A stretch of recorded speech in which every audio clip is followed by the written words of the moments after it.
Saya harapkan klien-klien itu jangan terlalu banyak ulah gitu ya. Kalau udah ada kesepakatan, percaya saja bahwa kita akan urus dengan benar-benar dan akan kita jamin kemenangannya.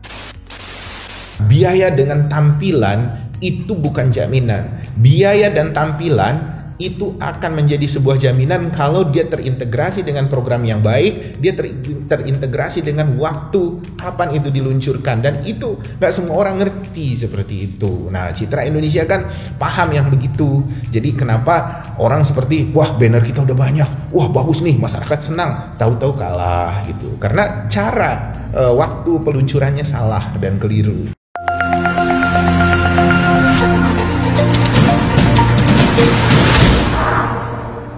Oke, untuk Bapak sendiri nih, apa sih yang membedakan Citra Indonesia dengan lembaga konsultan politik lainnya?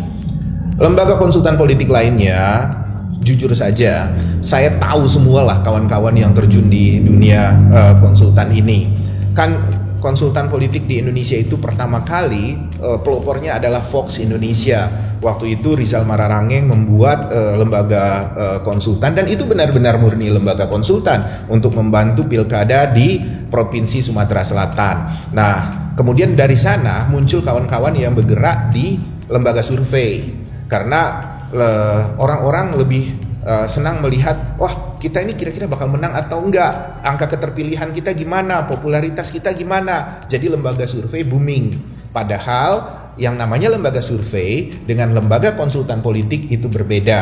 Nah, karena Fox Indonesia hanya berumur sekitar 1 tahun, lembaga-lembaga survei ini menjelma menjadi konsultan politik. Dan orang-orang pada percaya bahwa yang namanya lembaga survei ya konsultan politik. Bagi saya itu berbeda, karena basis saintifiknya berbeda, metodologinya berbeda. Metodologi survei dengan metodologi konsultan politik itu berbeda. Tapi jelas yang namanya konsultan politik membutuhkan sangat membutuhkan kawan-kawan yang mengerti survei, yang mengerti polling, karena itu adalah instrumen yang memang menjadi landasan kita bekerja. Tapi jangan sampai bahwa ketika dia mengaku bahwa ini lembaga survei, lembaga polling, klien-klien menganggap dia konsultan politik. Tidak, itu berbeda. Nah, beda kita di sana bahwa kita murni konsultan politik. Latar belakang pendidikan kita, pengalaman kita adalah melakukan strategi yang jauh lebih komprehensif dibandingkan sekedar lembaga survei maupun lembaga polling. Nah, kawan-kawan yang di lembaga polling, bagi saya konsultan politik itu gini. Bagi saya konsultan politik itu dia harus memiliki pendidikan yang tepat. Pendidikan yang tepat itu apa? Dia memang lulusan sarjana politik. Dia lulusan seperti saya, sarjana ilmu komunikasi. Background saya ilmu komunikasi. Kemudian dia juga mengerti tentang sosiologi, dia mengerti tentang kebudayaan masyarakat kita, tren masyarakat kita, emosi masyarakat kita. Jadi dia bukan hanya sekedar angka-angka yang diformulasikan lewat lembaga-lembaga survei dan lembaga-lembaga polling. Tidak sekedar itu. Jadi kita harus mengerti psikologi bangsa ini. Nah, kalau teman-teman yang lain itu mereka latar belakangnya aneh-aneh. Ada yang lulusan psikologi, ada yang lulusan geografi, ada yang lulusan ilmu kimia, ada yang lulusan ya macam-macam lah. Jadi yang lulusan benar-benar ilmu komunikasi, ilmu politik itu justru malah staf-staf mereka, bukan pimpinan-pimpinan di sana. Ya memang staf-staf itu akhirnya yang lebih mengerti. Tapi kan ketika memformulasikan strategi yang komprehensif, pertanggungjawabannya siapa? Kalau memang benar-benar tidak pas atau tidak tepat. Nah, pertanyaannya apa beda kita dengan mereka? Jadi, saya bisa katakan kepada semua klien di seluruh Indonesia, bedanya konsultan politik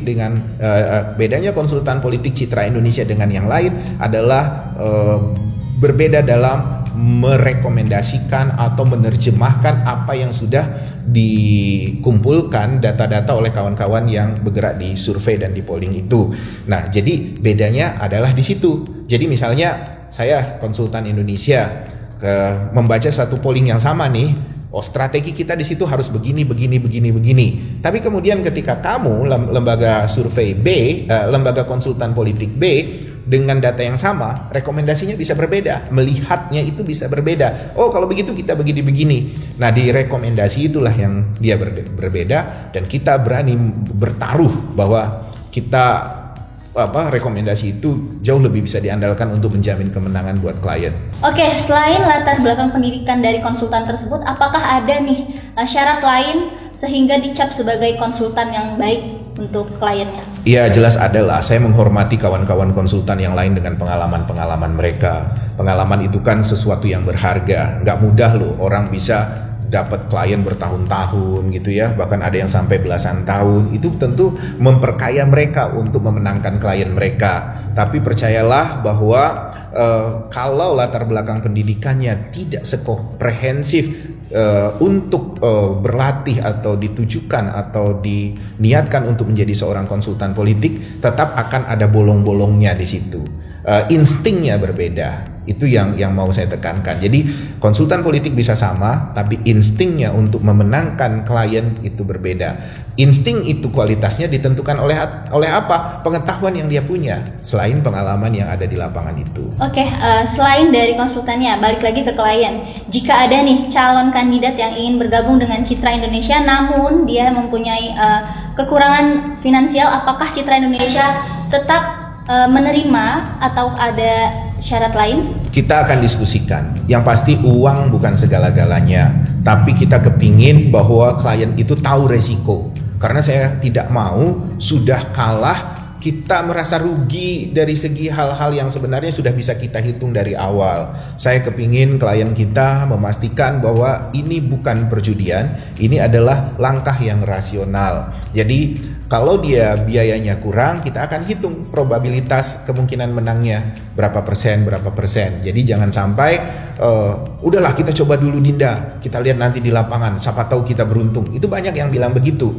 Kalau memang ngomong begitu ya kita lakukan kalau memang kandidatnya mau seperti itu. Tapi jangan lagi menuntut kemenangan yang pasti di sana karena variabelnya sangat kompleks dan pembiayaan kita memang kurang. Saya hanya minta bahwa klien jujur sama kita menyangkut keuangan itu. Berarti tingkat dari kemenangan klien tersebut itu akan berkurang gitu Pak. Tidak 97 sampai 98% yang seperti Bapak bilang tadi. Iya, dia akan berkurang bisa 80-88%, apalagi kalau waktunya sudah mepet gitu.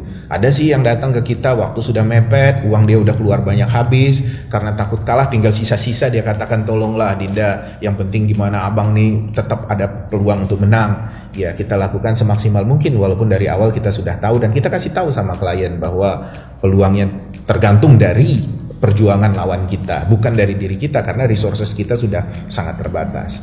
Oke, baiklah sahabat Citra Indonesia, telah sampai di penghujung acara nih. Sudah banyak kita berbincang-bincang dengan Pak Suyanto. Jangan lupa untuk terus saksikan channel YouTube Citra Indonesia dan jangan lupa untuk like, komen, dan subscribe, share ke seluruh media sosial yang kalian punya dan sampai jumpa.